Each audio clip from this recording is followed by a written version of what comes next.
My name is Brittany D. Foley, and I'm this year's chairwoman of the District Advisory Committee.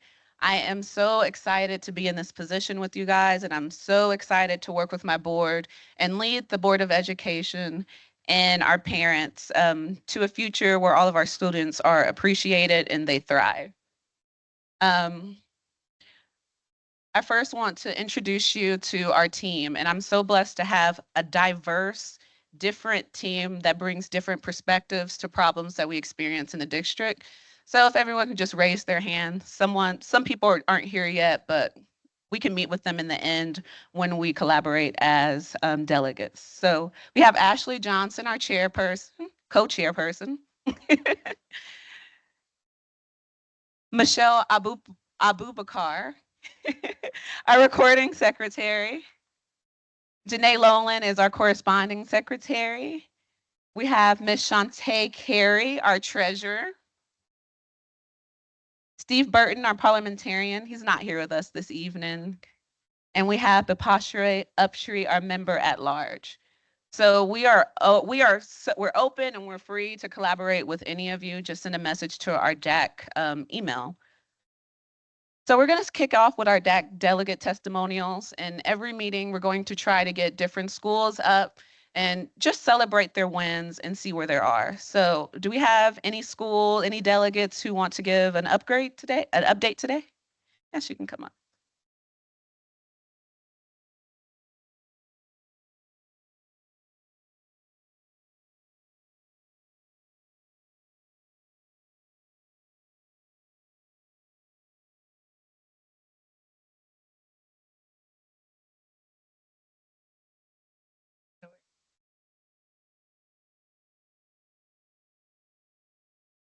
Okay. Hello, everyone. My name is Deborah Arnold. I am the DAC delegate for Lincoln Prep Middle School. And I just want to take a few minutes to highlight a couple things at Lincoln that we have going on and have done. Is it? No? Oh. Well, oh, okay. Oh, am I in there? Oh, hello. Better? There we go. Okay. So, SAC had our first Snack Shop Friday on August 23rd, and this one earned a little over $1,000, and that's with all the items just being $1 each. So that was really good. That's a lot of items. And with those some of those funds, the SAC stocked the teachers' conference room with snacks and drinks. We try to do that monthly for them. So and their snacks. Our next snack shopper is going to be this Friday, and we're going to be adding nachos at $5 each. So we're hoping this will be even a more successful snack shop. And then our first SAC meeting was September 9th, and we had a really great turnout in person and online. There was lots of good input during the meeting and lots of good feedback after. We actually concluded the meeting with a choir performance, singing some of the uplifting old favorites like Sweet and Low, Sweet Chariot. And at the end, everybody was fully singing along. It was really nice. So then next, we're going to be hosting SAC is going to be hosting the first parent engagement event called Parent Night Out. This is going to be Thursday, September 26th at the Vine Street Brewing Company, 2010 Vine Street, Building 2A from 6 to 9. There's going to be light refreshments provided by SAC and then drinks on you. So it's just a way for parents to get together and get to know one another and engage with one another, but it is an adult-only event. And lastly, our Washington, D.C. trip for the spring break of 2025 is now open to all Lincoln middle students of the 2024-25 school year, as we're still trying to get enough students registered to make the minimum requirement for the trip. So if you would like info on this great opportunity, please contact Yolanda Sims, and her email is yolanda.sims@hotmail.com. That's all I have. Thank you.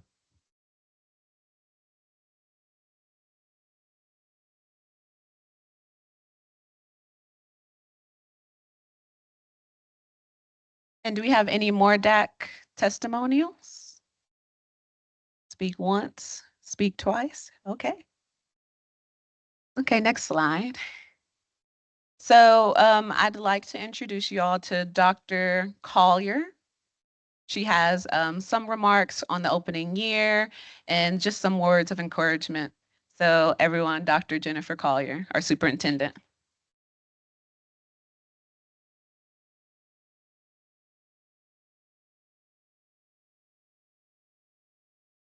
Good evening, everyone, and welcome to this 2024. I had to think of what year is this? 2024-25 school year. So we have had an awesome start to this school year. One of the things I definitely want to mention and shout out, I see we have them in the room, is our Zoom transportation. And I just want to say, yeah, let's give them a round of applause. I would say what a difference the experience is this year. And I say that acknowledging that there's still some things that have to be worked out. You know, anytime you start a new system, it won't just be perfect right away, but it's definitely a major difference from what we had before. So much more reliability, service to our families, parents knowing where your students are. Hopefully all those things is a part of your experience, and we're going to continue to work over the course of the year to make sure whatever glitches we have or whatever is not working, we'll make sure that those things are worked out. But I'm just right now just overjoyed with our start to this school year and with that transportation. And I think they're going to be on the agenda later, so I won't steal their thunder. But I just wanted to say that. I also want to just remind everyone about our 5 big rocks as a school system. And one of the things that we're focusing on very heavily this year as well is literacy. Reading, reading, reading. We have to make sure that our children, our students are able to read, write, and to effectively communicate. So that will continue to be our focus. We have directed a lot of resources in that direction. We have high dosage tutoring happening in our buildings. We have reading interventionists in our building. We have the Wonders Reading Curriculum for our elementary age students. And so we're excited about the investments that we've made, and we're looking forward to the great results. And I just want to encourage you all as families, parents, to take time each day to read with your children. We're going to be doing that work here in the school, and we want to partner with you all as families in this work, because I know that we can make a difference if we partner and work together to make sure that our children are able to read. I think it's one of the best things that we can do for our children as we prepare them for their future.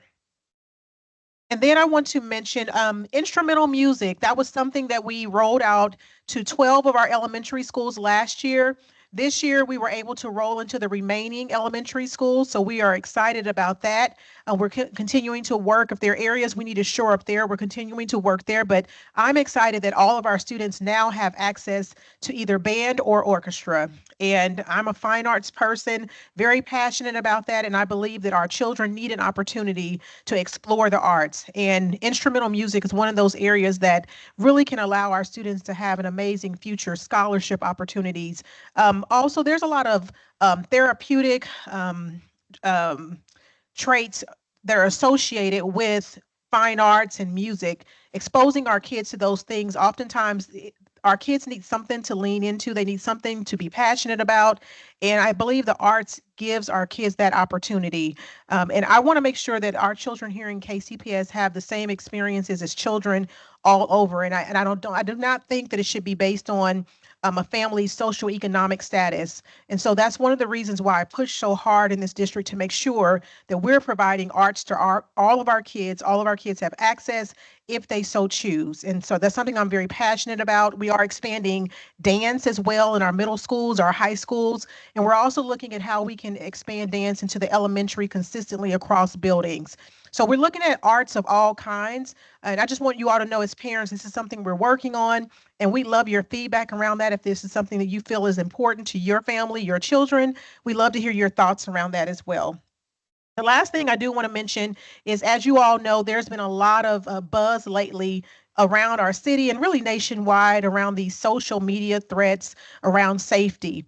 And we want you all to know, as parents, family, and staff members, that the safety of the folks in our building, our children, our staff members, is one of our highest priorities. And I will say that we are very vigilant around safety. We have an amazing security team, but we have a lot of protocols and measures in place to make sure that we're keeping our students and our staff safe. We've been working closely with the chief of police. I've had conversations with her, with the mayor, and so there are a lot of people collaborating to, number one, try to see if we can quell this social media threat, because we don't believe they're viable. But, you know, we're not going to say that what could or could not happen, because we know anything could happen. But looking into it, they do not look viable. However, we know that it does impact some students and families' desire to send their children to school. And it's important that we have our students in school each and every day. So we're going to be working collaboratively with others to make sure that we can rid ourselves of that threat as much as we can, so that people feel comfortable sending their children to school each and every day.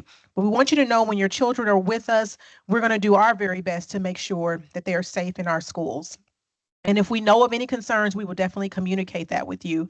And then just finally, as I close, I'm really excited tonight to see our families here for DAC. DAC is a really important organization. This is where our families really have their voice. It's a chance for you to share the things that you think are working well, or things that perhaps you think we need to improve, or even some ideas around how we can expand some things that you think we need to have here in KCPS. So this is one of our 5 big rocks is parent and family engagement. So to see you all here tonight, to be a part of this is wonderful. I want to encourage you to continue to come, continue to use your voice. And I'm excited about the new leadership and the things that you guys have planned for this year.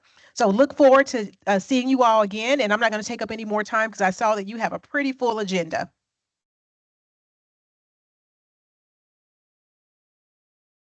And I did acknowledge there are 2 board members here, and one of them is coming up now, Josh Jackaway, and then we also have Jamaica Kendricks in the back. Jamaica, can you raise your hand? And we have Josh Jackaway and Jamaica Kendricks with our Board of Education update.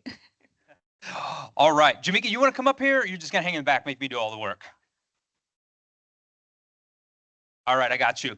All right, so pop quiz. This is education, right? Pop quiz. How many of you, by show of hands, know that there is an election coming up?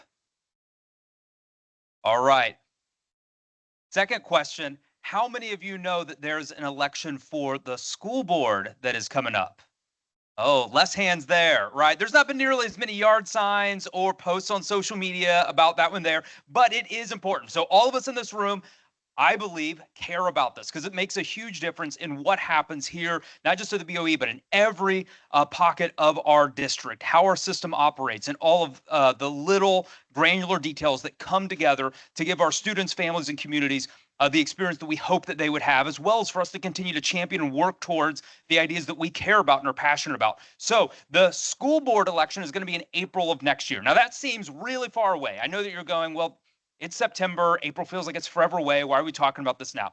Because we have coming up in 2 weeks something called School Board School. School Board School is an opportunity, if you are interested in learning about what it means to serve on our school board, you can come, you can learn, you can ask questions, and we're going to kind of walk you through the basics of how to practically not just run a campaign, but how to prepare, and all the details that you need for filing. And then practically, if you get elected, what are the roles and responsibilities that you're going to be tasked with? So that's going to be in 2 Saturdays. It's going to be right here, Saturday, September 28th, School Board School. The reason that we're doing it so early is because the filing is this fall and it will close before the end of the year. So I know it seems like April's forever away, but for you to really begin thinking practically, is this something that I'm interested in? And then join us on that Saturday. So you've got plenty of time to talk about it with people around you, to get feedback, to think about it, and then begin doing the work of putting that campaign together. And I'll just share on my behalf, and I'm sure Jamaica's the same way,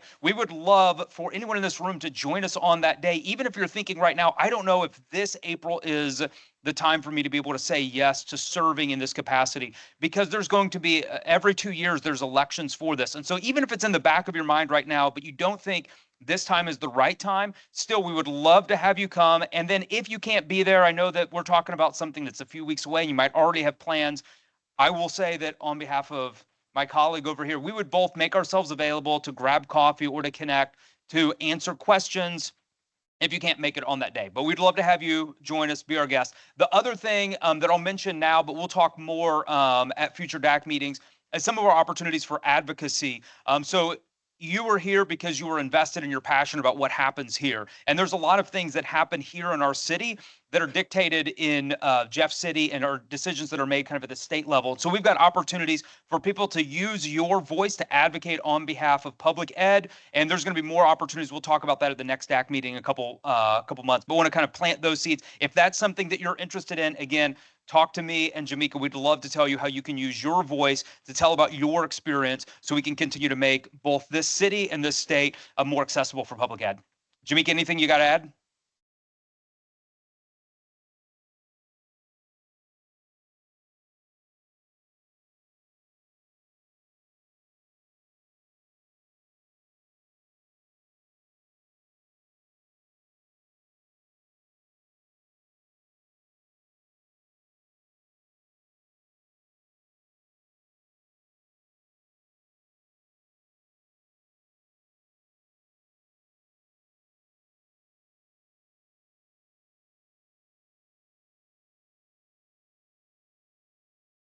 Because we really get the big bucks. Oh, which is $0 and $0.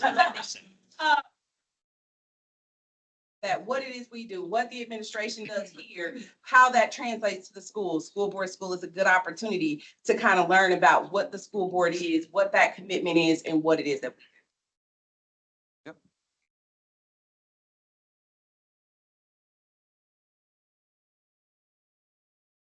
Thank you so much, Josh. And up next, we have Dr. LaTanya Franklin. She's going to give us an update and important information on our KCPS grading policy.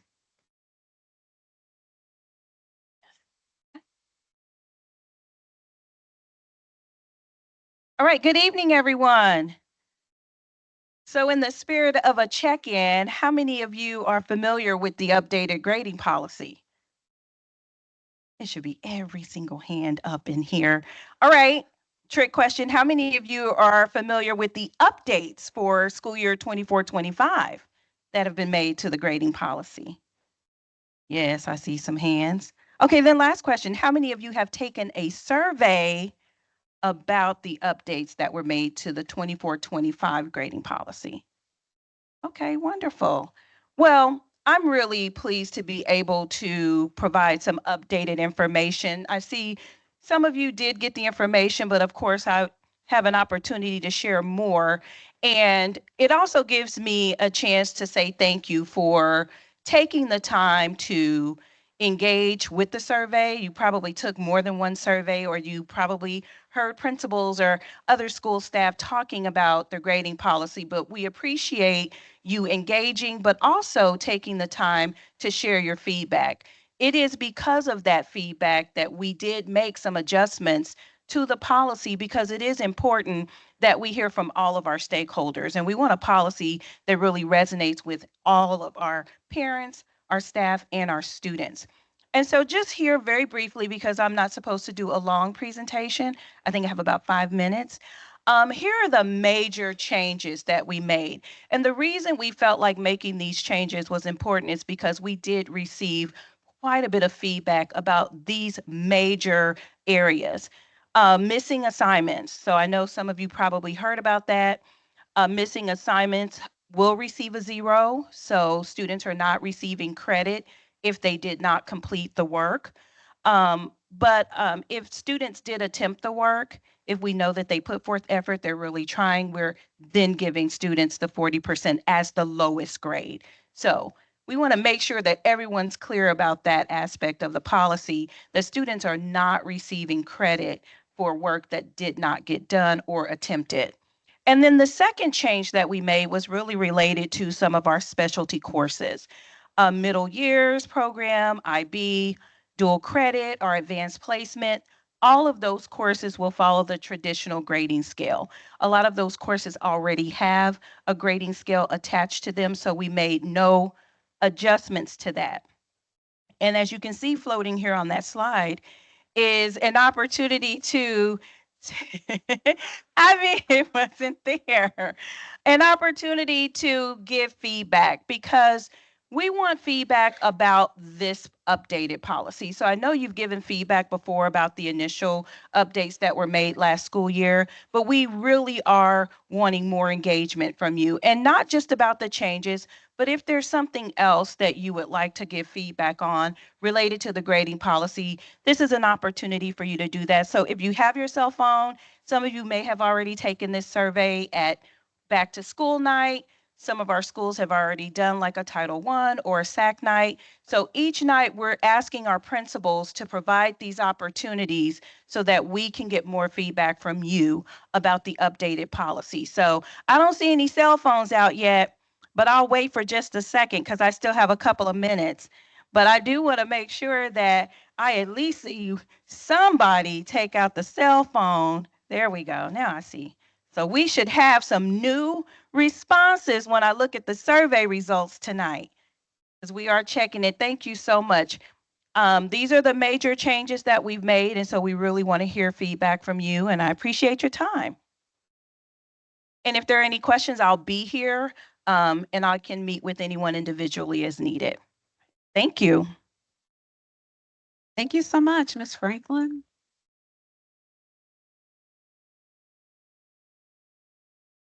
Yes. All right, and up next, we have a transportation update from Zoom and our transportation department. We have Mr. Dinguez and Richard, hold on. Richard Lindell.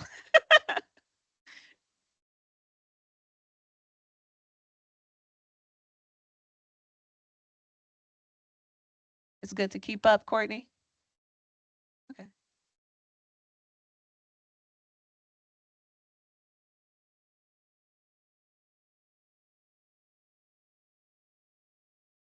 Good evening. Thank you all for being here tonight. Appreciate you spending your time with us. My name is David. I'm the Director of Transportation for Kansas City, Missouri Public Schools. I've been with in the district side of this since 2022. But I've been prior to being the Director of Transportation, I was a vendor back in 2015 to 2018. So I know Kansas City Public Schools pretty well. This year we brought in Zoom as our vendor because of the situations we were dealing with our former vendor with lack of employee support and everything. As Dr. Collier said, as we transition with the new company, we are going to run into things that are challenges for us as we progress through this. But this is a great company. I can tell you the one thing about them that is a high mark for us is their quick response when we reach out to them about situations. We get immediate responses from the manager. Jim, you want to come up or you just want to sit back there? Jim Mitchell is the location manager. We get a lot of quick responses from them in action, which makes it a lot easier to work with as we work through our problems and our issues. The one thing I can say is that when you bring in a new company with technology, blending our technology and their technology, we have our challenges. We address those on a daily basis. The other thing is that KC Public Schools, I did have in between KC Public Schools, I was with another school district. The one unique thing about KC Public Schools is we offer so many different programs that other districts do not offer. We offer the ELL program, we offer signature schools. Those all become challenges for any new vendor coming in to navigate that process and get the logistics down. We have a lot of guidelines, a lot of boundaries that we work with, that we, our walk distances, being in the urban sector with crossing major streets, our obstacles when it comes to safety issues around the area. So as we work through that and progress, it gets better and better every day. I can tell you we're in a lot better position than we started the first day of school. And we are really targeting as October as I'm getting told to speed up. We're targeting October. I'm finishing up right now. We're targeting October to really be settled in with everything as we finish up coming towards the end here. Richard. Oh, this is Richard Lindell, Regional Vice President for Zoom. You have the clicker? Clicker? We have the clicker? All right. Thank you for having me. The last time we were here, we talked about what we were going to bring, and obviously we want to talk about some of the things that we've done, but more importantly, what we're going to continue to do. So real quick, we have 100% driver coverage. We have more drivers than we have buses. We have a 4.6 out of 5-star rating from parents all across the district. There's 5,781 parents using the app, which is only about 66% of the parent population in KCPS. So we're really trying to put the word out there for parents to use the app. It's the only way that they can track the students, but it's also a great way to get feedback to us directly. Out of all of those parent ratings, we have 4,600 that gave us our drivers a 5-star rating. We've driven 97,000 miles so far since school started. We have 4,600 of the five-star ratings, including comments from parents on the drivers, what they're doing for their students as well. Some of the things we want to talk about: we have 100% brand new air-conditioned fleet. We are, as a brand new fleet, if you go buy a brand new car, a Chevy dealership, it has a problem, you can take it in and get warranty. We're doing that on a mass scale. We have 108 buses, so we're working through some of the bugs that we're getting from these manufacturers. But really great partnership with KCPS and Zoom. Been tremendous to work with. It's one of our favorite customers. But still, if we need the other 33% of the parents to start download. They haven't even downloaded the app, let alone use it. They haven't even logged on to downloaded or let alone logged into it. Some of the challenges we have routed over 2,000 students that did not register or sign up for bus service before the deadline. So the first few weeks of school, students were given bus passes. Say, hey, this is your bus. You're going to get on it. So the drivers had no way to know what the students' stops were till the school district principal or teacher gave them that. So we've added all those 2,000 students onto our routes, and I think we're up over 9,200 students, over 500 more students this year riding the bus than what was in the spring. We're doing route compression. Obviously, we have 3 tiers. If we're late on the first tier, we're going to be late on the second, potentially the third. But what we are able to do is, if we have drivers that are finished early, they're able to cover another tier to help. Because we have enough drivers, we're able to do some of that. So we're really working on getting live data so we can make better informed decisions on the fly. So we're making changes tonight that are going to go in effect next week, the rest of this week that are going to go into effect next week. So these are all the things that we're able to do with the technology that we do have. We're monitoring routes daily. We're taking driver feedback. We're taking parent feedback. We're taking campus feedback. We're working on expanding the fleet. We've already brought in 6 more additional buses to help cover the additional routes that we're and trips that we're having to do here. And again, coordinating with KCPS Transportation with Dave and his staff over there has been tremendous. We're committed to providing a excellent customer service. We understand that there's some data, things that we're working through every day, but our goal is to achieve 98% on-time performance every morning. And we want a goal of 4.9 out of 5 stars for our parent rating. So we're really close on that part there. But the way we're going to do this is we're going to continue to monitor the ridership data. So the students have their RFID badges. And for those that don't have them already, the driver is able to mark whether they're on the bus or not, even without their card. All right. Was that quick enough? I know we have a few questions. I know if we have some questions, Jim's going to take down some questions. If it's individual for like I have a student that needs to change their bus, we can take that outside here. But if there's any general questions that we have for you guys, we'll be more than happy to answer. Oh, hold on one second, JC Carmen. The rating system you have, originally it was there every day and it was pretty consistent after every route. And then when the routes changed, for me personally, the rating system went away. I can no longer rate my busing. So I gave all 5 stars, and then now I can't, now that my route is not good, I can no longer rate. So is that rating system going to come back? It should. That's the first I've heard of that happening. So we'll make sure we get with our tech team, and what I'll do is I'll share any of the questions we take and we get some feedback. I'll make sure I share that with the DAC team and they can put that out to everybody. Okay. If I can steal one more. How do the drivers learn their routes, and do their routes show up differently for them if a student doesn't swipe on? Great question. So how they learn their routes is we practice the routes. So the week before school, you probably saw all of our buses out there. They were all practicing the routes. So if something changes, we inform them, hey, there's a new student, there's a new stop, and we can give that to them ahead of time so they know where they're going to be going. As far as when there's route changes, this is more specifically for our special needs routes. because they're door-to-door stops. But if a parent decides that their student's not going to ride, they can notify us in the app that the student's not going to ride. And so let's say that's the third stop of the 6. Our tablet will route the driver from the first, second stop all the way to the 4th one and not even go by the 3rd one. For our regular ed routes, we don't do that. We're going to make all those stops. Buenas tardes, mi nombre es Dalia Rodríguez. Mi pregunta es acerca de mi familia. Mi sobrina, mi hermana acaba de empezar a trabajar los viernes. Ella tendrá que dejar a mis sobrinos en la casa de la hermana y quería saber si pueden recogerlo solamente el viernes, una parada antes. Para una Sí. estudiante en particular. Okay, es el día. Una pregunta en específico.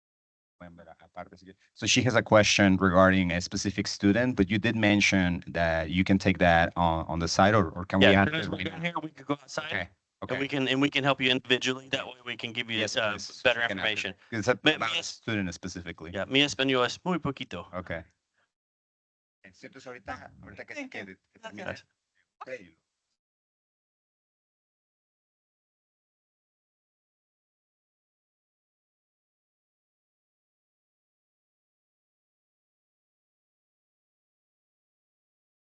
termine. Hold on, Melvin. Hold on. Hold on.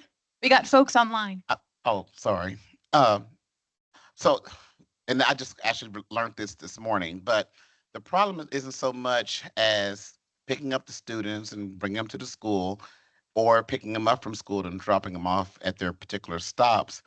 But what I have heard that it's an issue, for instance, the late activities and then field trips, because of course, when you have a field trip in the morning, there's a shortage because there's no buses because everyone is dropping off by that time. Usually it's elementary schools. So what things that you may have in place to kind of help to troubleshoot and kind of make sure that we have coverage and another school has coverage, or so forth and so on? More specifically around the trips. So we're bringing in additional buses. So because we have the drivers, we have more drivers than we have buses. I think I already said that. So we're bringing in additional buses, but we're also working on making the routes more efficient so that we know if we have some gaps in between, like a first or third tier, we will be able to cover some of those in betweens. Dave and his team is working on giving us a bunch of direction as far as what that's going to look like when most of these athletics and some of these other stuff. I'm assuming middle school, high school. Yeah, middle school. Gotcha. Yep. So when it comes to late activities, this is where the schools become really important. And this is what happened at the beginning of the year. Kids were just brought out. Imagine this, bunch of athletes. No one knows who they are. And they just come out and they go to the bus driver, go, here you go. And then they stand back. So now we got 60 to 80 kids that they're not routed because they're late activities, because we don't know who's going to be an athlete, who's not going to be an athlete. So it was really important for the schools. Some schools remembered it from last year, but they brought out rosters and they sectioned it off by Northeast, Northwest, Southeast, Southwest, and they were to get it. But we had situations, we even talked, I think, with Dr. Davis in one of our school openings, they were just brought out and said, here you go. Well, then it was left up to the drivers to figure out where the students went. We really asked the schools to take the time, put that together, come out with it organized. So bus here, bus here, bus here, bus here. And then we're handing the appropriate information to a driver that's going to go to that area.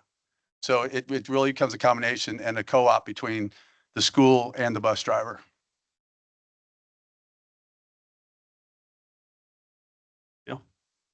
One more. Question.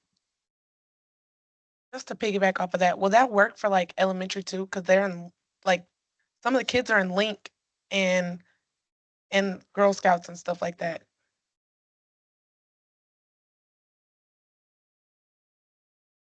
Our late activities are for our middle schools for athletics and for our high schools that have athletics and other programs after school. It's not, maybe in the future, but the last thing we want is elementary kids out at, because they're picking up, they arrive at the schools at 5:30. They don't leave any earlier than 5:45 because they're situating everybody. So the earliest they're going to leave is 5:45, most likely 6 o'clock. So we're taking students home starting at 6 o'clock at night And with daylight savings coming and winter coming, the last thing we want is we want elementary students on buses at night. Got one question in the back. This was a question from the chat. One of the parents had an issue with the app. When she tried to download, it was prompting her for her credit card information. Do you know why that may be? Oh, okay. Oh. So the app is free to download. So some I'm not sure if it's iOS or if it was Android, but the app is free to download. You do not have to put in credit card information. You can skip that. If they have any questions, they can call our 855 number. It's 855 RIDE Zoom, RIDEZUM. And those folks are able to walk you through how to download, how to log on, and they'll verify. Because only parents, by the way, just only parents that are in the student information system are able to download and see their students' information. So I couldn't go and see your students' information because I'm not registered in our system. So we only take the parent information that's coming directly from the student information system. That's the only phone numbers. It's the only email addresses that are able to be to see this. That's how we keep your students' information secure. I was in Dallas, where he's from. And I went to a parking lot and they say, scan this thing to do a parking lot app. And it piggybacked another app in there. Next thing you know, I'm thinking this is where I'm supposed to go. And all of a sudden I'm signing up for something. I'm like, well, this doesn't look right after I just spent $50 on something, now trying to cancel it. So just be careful that what you're going on the app, technology, some people, they figure out how to filter in, how to piggyback off of it. But yes, this app is free. If you start seeing any of that, get out of it and start over again. And we can send the link out again and on our flyers for the parent app. That number's 855 RIDE Zoom. RIDEZUM. ZUM. We're gonna put that in the chat for our folks online. I have one more question over here. I'm headed to you.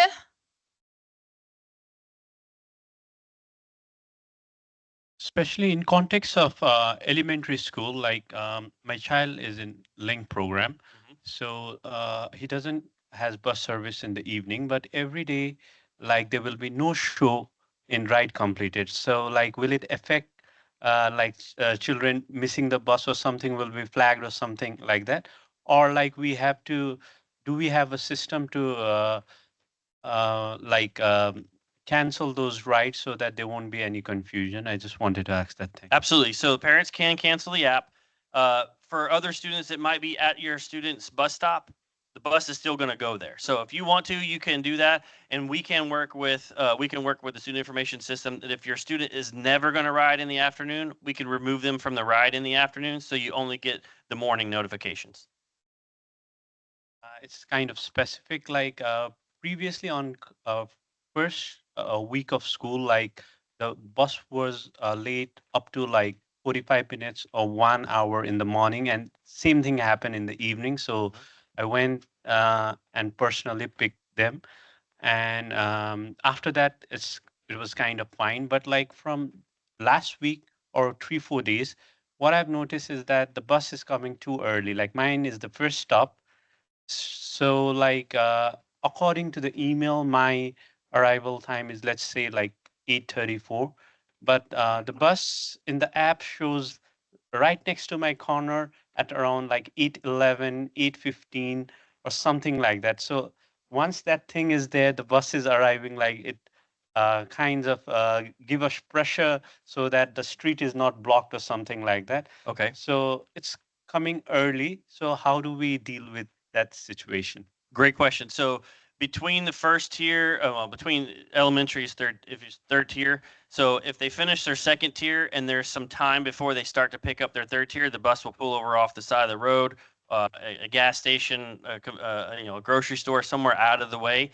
The drivers are required to start the ride so that parents can track them, because until they start the ride on the tablet, the bus may be actually going through its route picking up students. But until they click the button to start it, parents won't be able to see their the app tracking the bus, right? So what we'll do is we'll make sure we can get your information outside, and we can verify to make sure that that is one of those that does have a little bit of what we call layover time. But no, don't feel pressure to get out there. But what we do want to make sure is, and we'll get this feedback from you, is we do not want our drivers leaving stops early. So if your scheduled time is 8:34, we don't want the bus leaving before 8:34 because then students miss the bus, and we don't want to be doing that. So we'll catch you outside of here in a few minutes, okay? Great. All right. Hold on, I've got one more.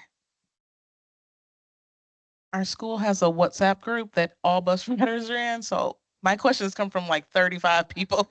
Yes. You did mention that October was the date that you guys wanted to try to have all the routes kind of completed. Does that mean all students routed, or does that mean all changes made? Like if you requested to stop across not a safe street or something like that, does that mean everything, or does that just mean first steps? So there's gonna be fluid changes. The regular ed routes won't change a whole lot after that, but we're trying to route we've already routed over 2,000 students. We have about almost 300 more that we're working on this week. We're going to continue to have an influx of new students coming in, and we'll continue to route those. So there may be some changes. When we do make changes, we will be communicating those out through the app, the push notifications. We'll make sure we partner with the with KCPS to do the emails as well too. But I think the best way to answer your question is we're trying to triage. We want to get all the students that aren't even assigned to the routes on the routes first, so parents can start to track, because that'll cut down on phone calls. It'll cut down on worry about safety and security for the students. And then we can start to work on tweaking. Hey, I need to move from this corner stop to this one because this one's further from my house. But if there's a special circumstance, reach out to us or KCPS Transportation, and we can work on those. Great question. Thank you. All right. So this is our last question. If you have any questions, make note of them and we can get them to either Absolutely. David or Richard. But we need to get to the next slide to be in respect to everyone's time. So up next, we have Nicole Collier-White with our 10-year capital funding plan. Thank you. Thank you so much.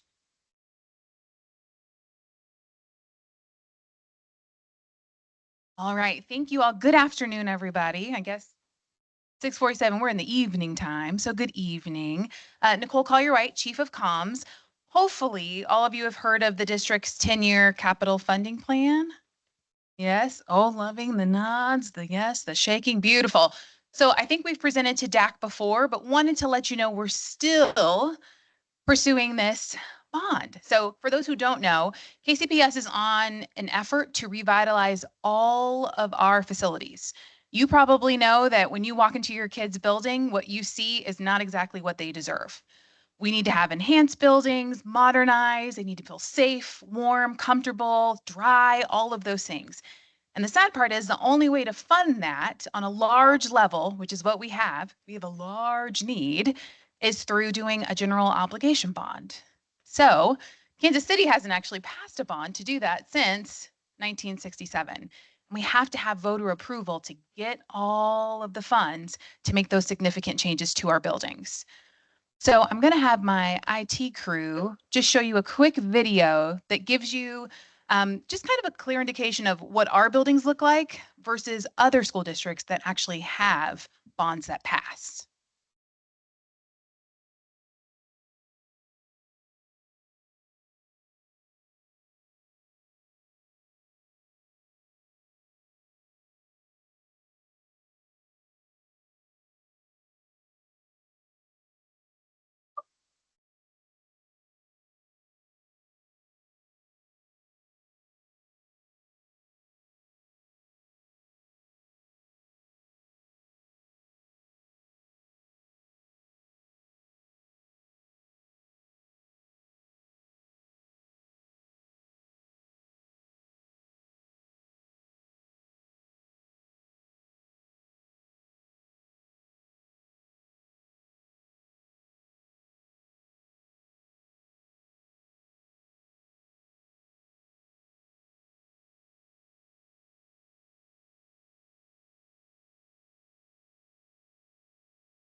So could you tell the difference between Garfield Elementary and Briarcliff in North Kansas City?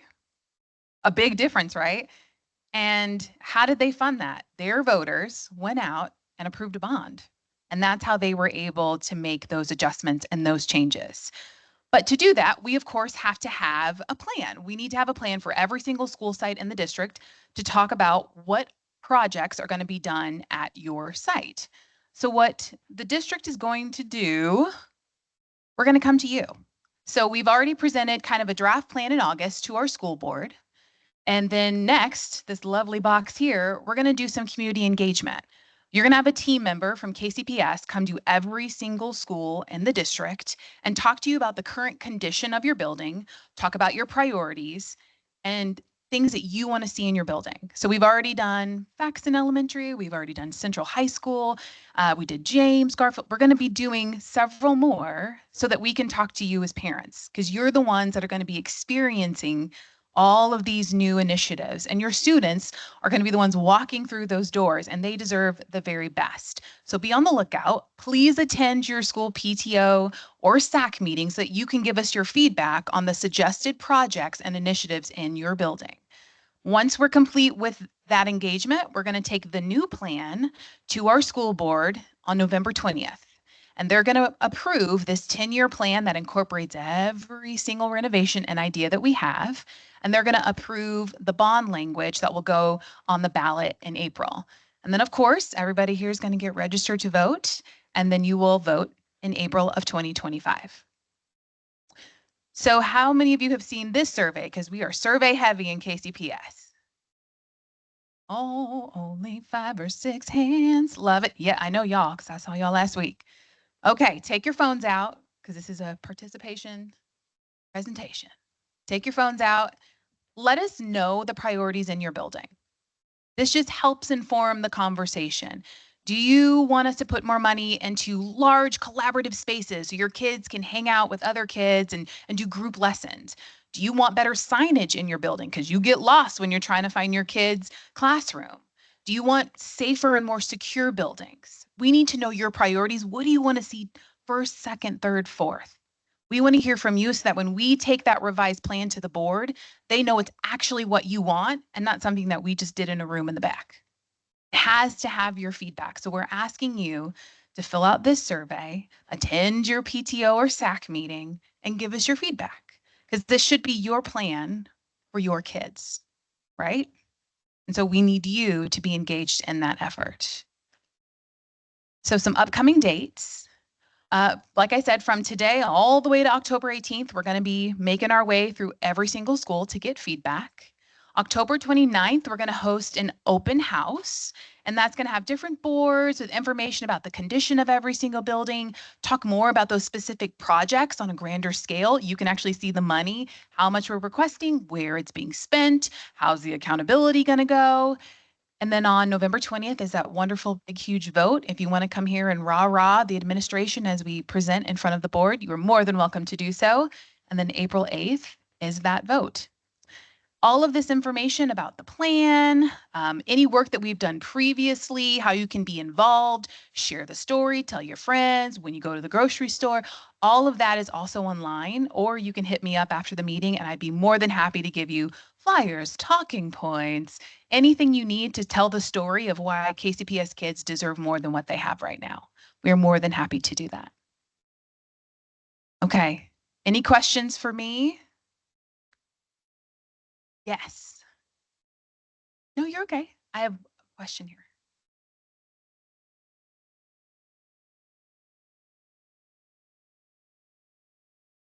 Thank you. Mi pregunta es, ¿pueden mandar esta información en las mochilas de nuestros hijos y hacerles, por decir, una nota que por favor lo llenen, que es muy importante porque muchos padres no asisten a la reunión y esa la tuvimos nosotros ayer? So she's wondering if you can send this information printed in kids or in the students' backpacks, because a lot of parents don't attend the meetings, but they do want to be engaged. And so if you can send that information, that would be great. Is that possible? Yes, it's possible. We got that same feedback at Faxon last week. So yes, that's in the plan. I think it's something like coloring, Like the kids, they show, mom, please put this one, read this one, we need this one. And Smart. we have a prize like one candy or something, because our kids for one candy, they do, mom, my daughter, Right. she told me, She'll do it for mom, candy. please do it. And I think it's a good idea because yesterday we have a meeting, but I see parents, but not that much, but we have too many kids. So maybe it's an idea. And the other thing is like in my community, with a lot of people, we don't speak English that much. So, and we don't have enough. This one, sorry, I don't know the Interpreters, name. yeah. Okay, this. So, and maybe the people when they see more people and they try to our language, and maybe everybody be involved more. But that's my idea. Good idea. I love the idea of doing something where kids can color and figure out the priorities in their building, whether it's color windows or color the front. Yes. Very smart. Thank Love you. that. To your second question, this meeting on October 29th, we're actually going to host it in the Northeast at the Latinx Collaborative. So we're going to send those flyers out soon, but it's going to be held in the Northeast and we will have speakers that speak Spanish. So yes. Any other questions? Okay. All right. I'm going to, oh, You yes. said you're going to try to go to every single school between now and October 18th. Yes, ma'am. That is awesome. That's a lot. Good luck. But so to It's happening. It is happening. do it. We're working with face liaisons, principals. We trained about 30 staff members on Monday, so they're coming to you. And Yeah, if they are not perfect. coming to you, please let me know, because then Okay. I will come to you. So then the question is, so then how will parents know what date you're coming and, how to get prepared for the visit? Everything is posted to the website.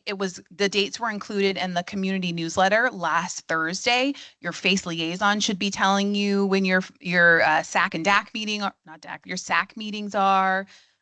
Principals helped us pick their dates, so that should be in their school newsletter as well.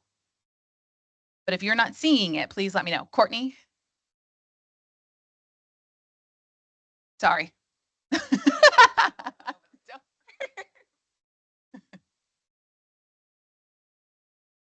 If you go to our website, kcpublicschools.org/bond, BOND, you want to click on the link that says 10-year capital funding plan.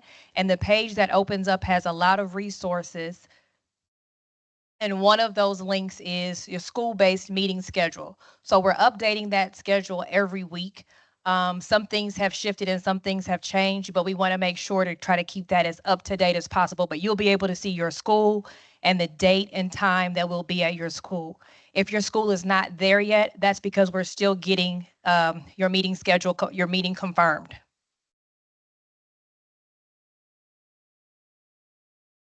Good questions. Anyone else? All right, I will pass it back to Miss Brittany. Thank you, Nicole. And be sure to visit this website because it has a lot of cool slideshows and interactive pieces. One of my favorite things, Nicole, is how you guys had each school and how you're able to click through and see what changes will be made at your child's school or what school they will be going to as they continue on.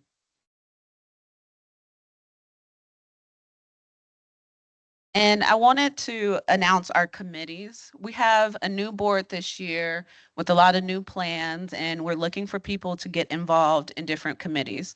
Like you've heard from the beginning, we have our legislative community. You can get with Jack or Jamaica to see how you can be involved, and if you're in political realm, like how you can help there. We also had a sports academic, STEAM, activity group. So whichever committee interests you the most, be sure to reach out to us at DAC and see how we can get started on that. And anything I can do to bribe you guys to be on our bylaws team, please, because we need people for our bylaws committee as well. And we can send out a list of the available committees to your face liaisons so that can get out to you all at school.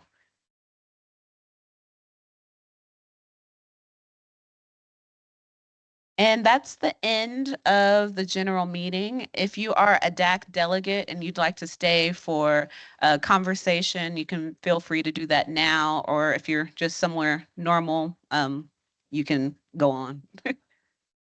Or any parent.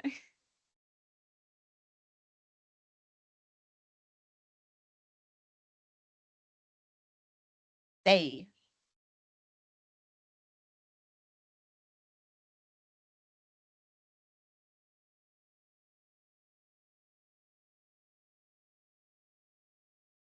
You can.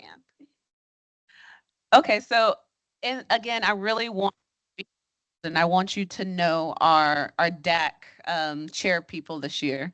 So I don't want to put you guys on the spot. If you guys can stand up and raise your hand so people know who you are. So not only that I'm the chair, but we have 5 other people who are here to support you in any need that you have at your school. Don't feel like you just need to reach out to the principals or your face. We are here to support you. Again, we have Ashley Johnson, my co-chair this year. I know you guys see her out in the community, in the streets. She's easy to talk to, and she doesn't have the answer. She'll figure it out for you. Shantae Carey, our treasurer this year. And then we have Michelle Abubakar, our recording secretary. Janae Nolan, our corresponding secretary, Steve Burton, our parliamentarian who is not here today, and Bishpashwe Uptree, our member at large. And again, we are here for every need, every school. A lot of our members are in different schools. So again, feel free to reach out to us if you have any problems or any needs, and we'll best assist you. And one thing that we are excited to present to you all today is a mission statement that we came up with. So this year's, oh, you guys can sit down too. So this year's DAC board, we envision a vibrant and inclusive Kansas City public school community where every child and family is valued and supported. We strive to build strong relationships between families, educators, and the community to enhance a better KCPS educational experience. We promote lifelong learning and advocacy for every student, and we mean every student. And some of the main objectives that we're going to talk about tonight is these are some things that we are really focused on this year. So we want to advocate for our students with different abilities, specialized plans, and create supportive educational spaces for them. So we really want to visit these Title I schools. We want to visit and see, are your students getting the help that they need? If not, where's the district's falling short at so we can navigate there? And a second thing, we are aiming to empower and inform delegates of PTAs, PTOs, whatever parental organization that you have. And we want a parental organization on every campus because there's a lot of campuses that don't have any advocates. And we know these advocates are out there, but we need to figure the best way to reach these parents and community members and to keep them involved. I know when I was at Truce Elementary School, we didn't have like a PTO or PTA. It was just parents getting involved at the coffee shop because that's where they felt more comfortable. They weren't comfortable at the school, so we took it out into the community. So navigating and see how we can create these parental groups at these different schools.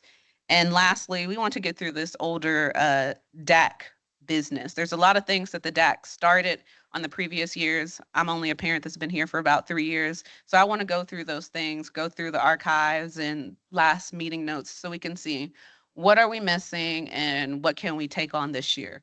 Because it's one school year, but what I've realized for this DAC that this year goes by so fast and we start a lot of things and we're not able to finish them.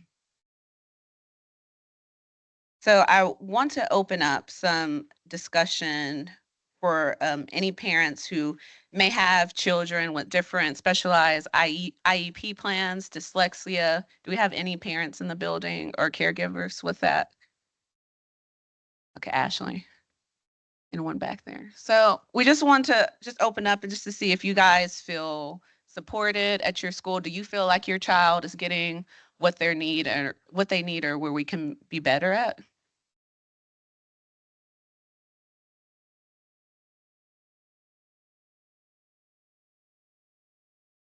If not, Hold on. Coming to you.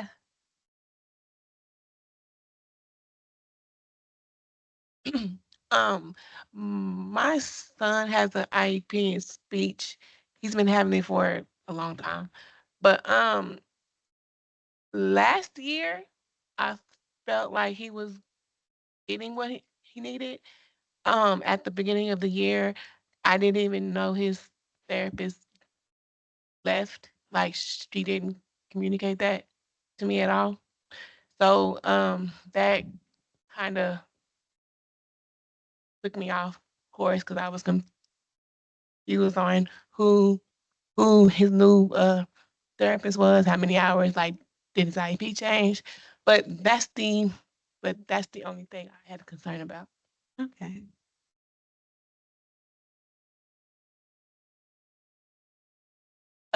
Phillips.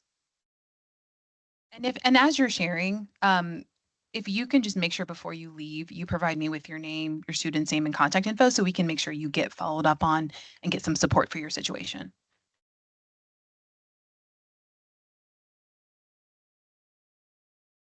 Hello, everyone. The question that I wanted to bring aloud is not necessarily needed to be answered at the particular moment because I'm in the situation to get it answered. But my oldest child is a graduating senior. I was told from that they have an IEP. They're coming in that it really wasn't necessary for them to get a 504 plan. Now that my child a couple of weeks ago has started college, I see that some barriers that should have been addressed, you know, should have been addressed, could have been some things like we're able to now because you know I'm big mama. I'm gonna I'm gonna do what I need to do. But I just feel like because I was told that it wasn't necessary, maybe having the providers to offer more options just to not have a 504. You know, what other avenues could my young adult take with getting assistance from their IEP, high school, going into college. Okay. Thank you for that. I'm gonna head. Okay, I'll head there and then I'll come back to you.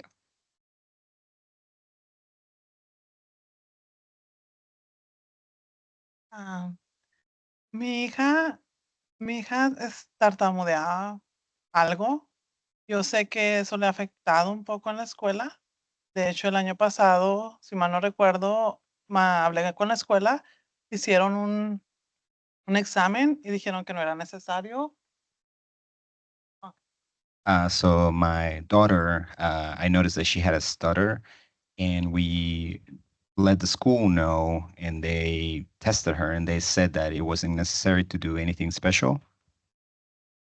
Pero preocupa porque de hecho algunos niños ya le han dicho cosas. Yo le digo que ella está bien, que va a estar bien, pero en sí, por decir, yo no estoy informada, no sé si algo más puedo hacer por ella y me gustaría pues aprenderlo, si puedo ayudarle a mi hija porque quiero ayudar. But I noticed that some other school peers were, bullying her or like bothering her because of her speech, and I was just, tell her that do not worry. And so I guess my question is, what is it that I can do? What resources are out there from the school district that you guys can provide me with so I can be of assistance and I can learn more and support her? James Elementary. Some of this, I want to make sure that we can do some individual support and you get followed up on directly. So I'll have him gather your name, your student's name, and then we can make sure that you get those next steps provided to you. Yes, of course. Oh, right here. So like with my situation personally, for example, my daughter's not on a plan at the moment, but she's in one of the specialatory schools. And so I feel like, and she's only a first grader. So when you have, younger kids, it's like I'm still learning as a mom to catch things that she's now maybe not picking up on because there's a lot of things going on if learning new languages or whatever's going on. So do you guys have resources? I guess my question is already in place because you want, with things like this, you want to catch them earlier than later. Is it just the when you in administration, like as a parent, if we haven't caught it, what resources already are in place to kind of catch these things for children so that maybe they need additional resources, like they're not necessarily needing to be right in a special class, but maybe they need additional resources to catch things earlier than later. So what I'm going to do is tag in someone who actually has the doctorate to speak to these things. Dr. Franklin, so she's chief of academics. I'm going to pass it. So that's a perfect example of the parent being the child's first teacher, because you will notice these things first. And it is so important that you said what you said, because you're noticing something. And that should be brought to the attention of the classroom teacher and the building principal, because they need to hear that. And we have lots of adults in the building who are there for that very reason. So typically we would start that process. So it's just communicating, hey, I'm noticing some concerns. Is there anything that can be done? And so that generally starts with some supports in the classroom. Kids develop at different stages. So every student will not develop at the same time. And so sometimes we may see their peers developing faster or some developing a little bit slower, but then eventually they all catch up and they're at the same place. And so we just want to make sure that if parents are communicating concerns, we look for any of those issues in the classroom. So there is a way that teachers can start observing and assessing students. We assess students, all of our students, in pre-K. So we start that assessment right away. We can start identifying if we notice some deficits. But then beyond that, teachers can do some interventions in the classroom, because sometimes it's not necessarily an issue. It may be a skill gap, or maybe they just haven't developed a particular skill yet. And so there's different things that we want to do. We don't necessarily want to assume that there's some other type of an issue, or that there's a special education concern. But nonetheless, we do these assessments to rule that out. So there are lots of opportunities. Do not hesitate to share with the classroom teacher, the building principal, if you're noticing any issues or concerns. It is our responsibility to respond to parents. And the only thing I would like to add is that last year, we did start our Special Education Advisory Council, got a lot of positive feedback, because it was an opportunity for parents to come together with the special education team, share questions, concerns, hear information about things we're doing in our schools, learn more about the process. I mean, it was just a great opportunity for all of us to come together. And so we will be starting those back up second semester. So we're working on it already. I've already sent some messages out. So I did want to share that we want to have that opportunity for us to collaborate and come together and make sure that we're providing adequate supports for our families. So that will be coming soon. I also wanted to share that there is a newly released MTSS, which stands for Multi-Tiered Support System Handbook. And there are hundreds of interventions. All of our teachers will have access to it. So whether your child has an IEP or not, if the teacher identifies, or if you convey to your teacher, I have a little concern about this level, I'm not quite sure if they're on target, that teacher can go directly to the handbook, click on a link, and get hundreds of different resources that they could implement immediately in the classroom before the child even gets evaluated. So we want to put things in place before we ever get to that level. So I just wanted to share that with you all.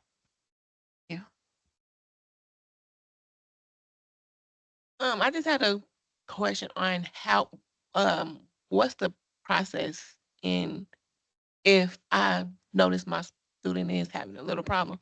What's the process to get them evaluated?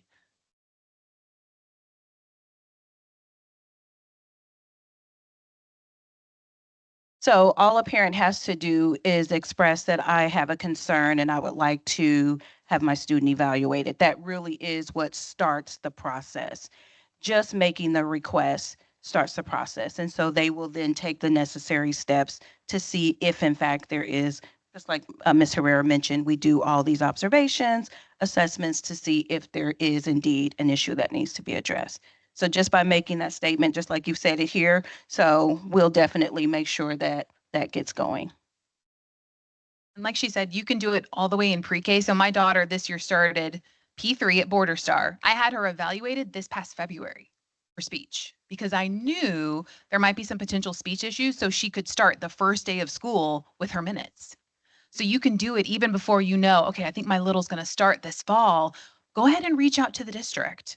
So go ahead and get that started, get that process in place so that they can get services as soon as possible. So yeah, just reach out. And again, if you're not getting the support that you need, let someone like myself or go online to Let's Talk, let us know so that we can then be your backbone and get things moving forward. Oh, perfect. Thank you. Thank you, Dr. Franklin and Ms. Herrera and Nicole Collier-White. Does someone else have a question?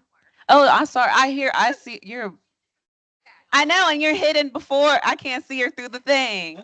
I'm sorry. Now I see you outside the pole. Sorry, The yeah, pole. the poll. We have like 200 people on our WhatsApp group, y'all. So That's good. Okay, so this parent is saying giving para support at signature schools because they don't normally have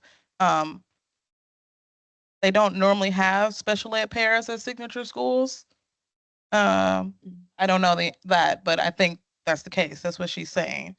And then also listening to the case manager and what she recommends that should happen, because this one is saying her case manager was really awesome, which was let me get her name actually, because she said please mention her, Miss Indrasol.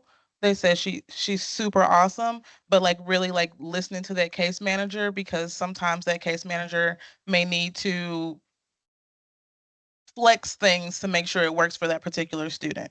So special ed paras at signature schools and letting the case managers have a little bit more autonomy. Thank you.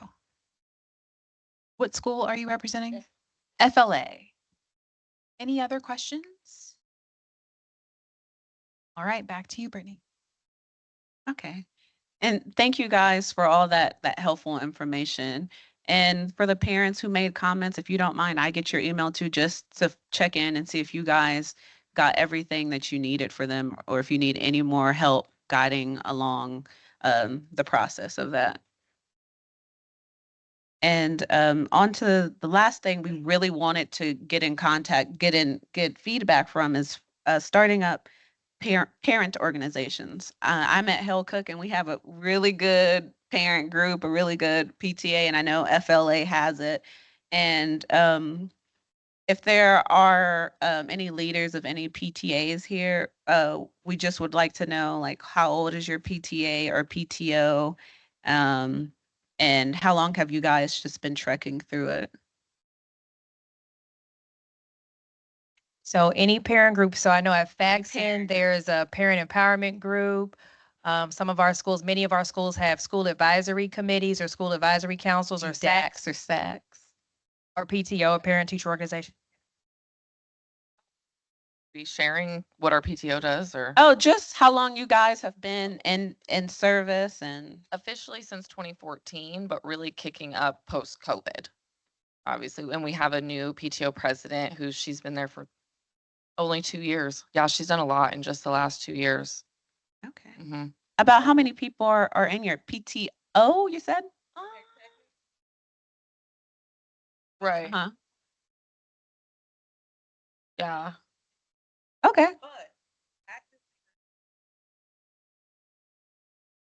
Actively recurring coming to meetings, our average meeting attendance is about 30.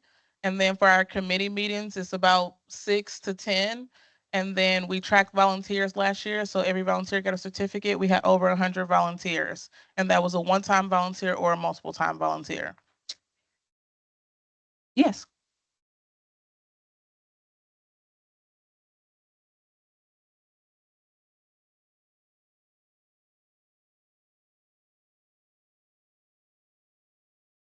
Here, like if I wanted to volunteer in my son's classroom to help in the classroom, not specifically just to help him, but to help his peers. If I wanted to volunteer in the classroom to read a book, if I just wanted to be up there to be of assistance in any type of way, how is that done?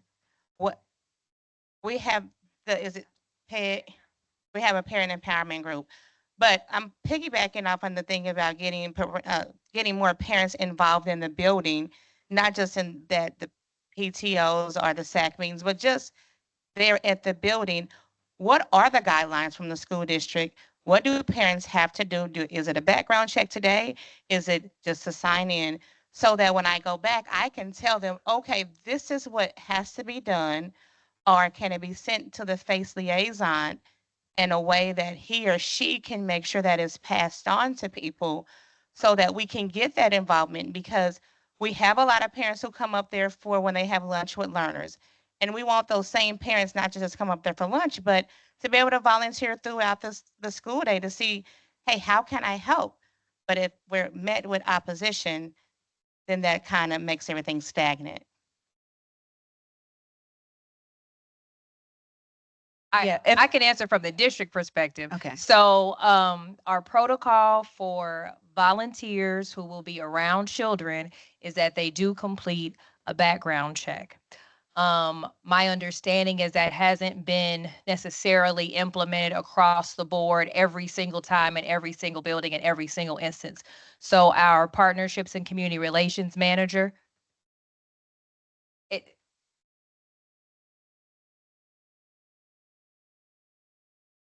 so that's on your mentors. That's your mentors. But on our other volunteers, our other volunteers have a slightly different process, Dr. Davis. But I will say this. We are working this year to train each school's family and community engagement liaison and each school's vice principal on all the steps it takes to be a volunteer in the district, and making sure that they follow all the guidelines for everybody across the board with fidelity. I'm gonna pass it on to Dr. Davis as well. Thank you. I just want to clarify, we train all principals and all coaches every single year. We have policies in place. If you come to a school one time, then you don't necessarily need a background check if you're, say, a speaker for an assembly. But if you're going to be at the school on 2 occasions, or you're going to have close, intimate contact with the students, even on that first occasion, you must have a background check. And we train, again, our coaches. Sometimes they may recruit volunteer coaches. They have to go through the process. Our principals may have volunteers in the school. They must go through that process. They're trained on that step-by-step action that Courtney. So I did want to just make sure we are doing that each and every year, and they're going through Ernestine Key.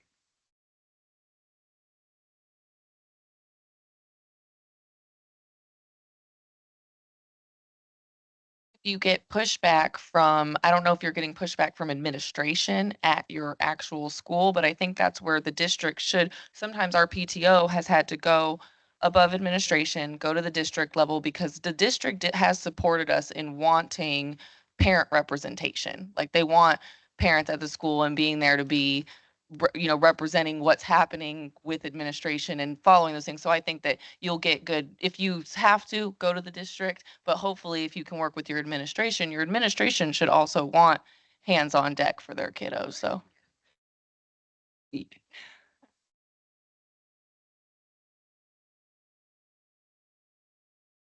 Because I like to be involved in the school year, throughout the school year, and helping in any type of capacity. So I want to be able to tell others, hey, won't you join me? But I need to know what they have to do. I need a clear understanding of it so that I'm not putting them in a situation where, like, I'm not coming back.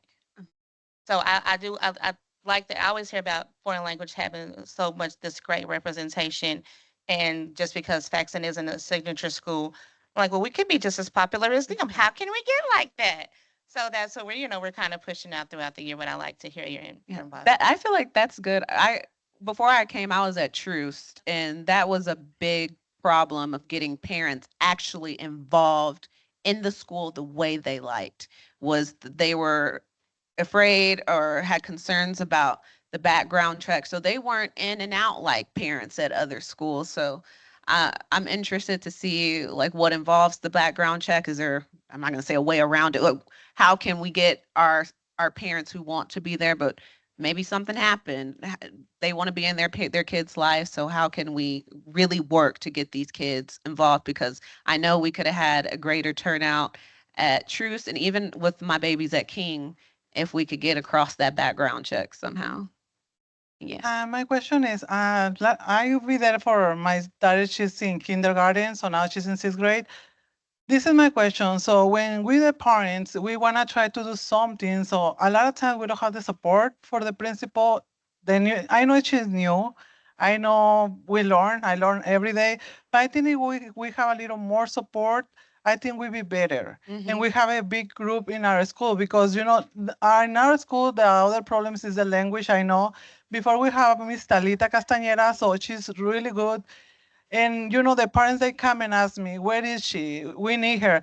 And I don't have the answer. So I feel like I really miss her. And I don't point, and I don't say nothing about the new people. We really appreciate that. But I think if they feel more support with us, we'll be better, stronger. And I think we'll be more people like help James. And we have projects, and sometimes they don't, I know they have rules, and we try to respect and follow. But I think we can do more things in everybody. We work like a team. Exactly. I agree.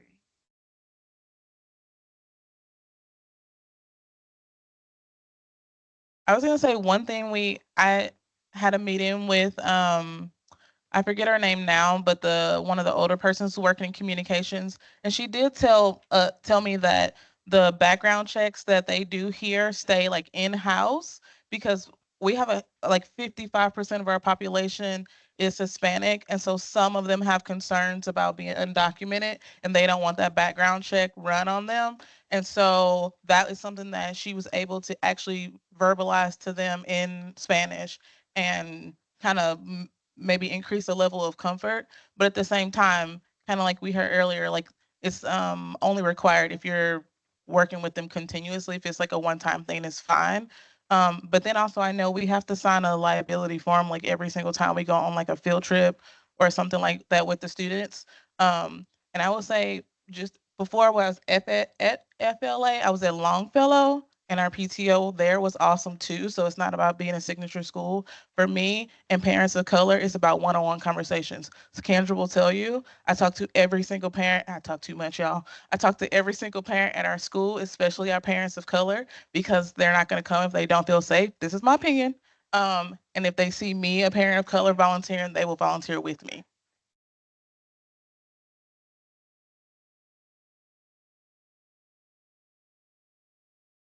You said something that was very and vitally important. Since we have the parent involvement meetings, how can we get someone from the district to come to the meeting to talk about what the background check and what it involves, so that we can kind of push that out? If they know what it involves, maybe just maybe they're like, oh, okay, it's not going to be that bad, because that is the scary the scary piece. So funny enough, the person who can do that and is over volunteers was at our meeting last Thursday. So it's Ernestine. So I will invite her back to Faxon or whatever school, and she can do that for you. Yes. Yes. And so what we can also do is share the actual process with all the families, so y'all know what the process is. You don't have to search for it on the website or have someone come out.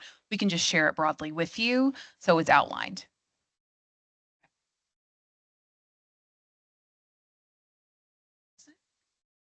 Okay, guys, you see, when you're having good and thoughtful conversation, the time flies.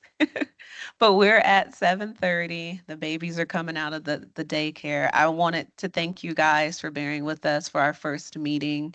And we can't wait to see you guys come with us as we grow in numbers and really have tough conversations and get this bond going, because everyone know we need it. But thank you guys for coming, and I hope you guys have a good evening. Thank you.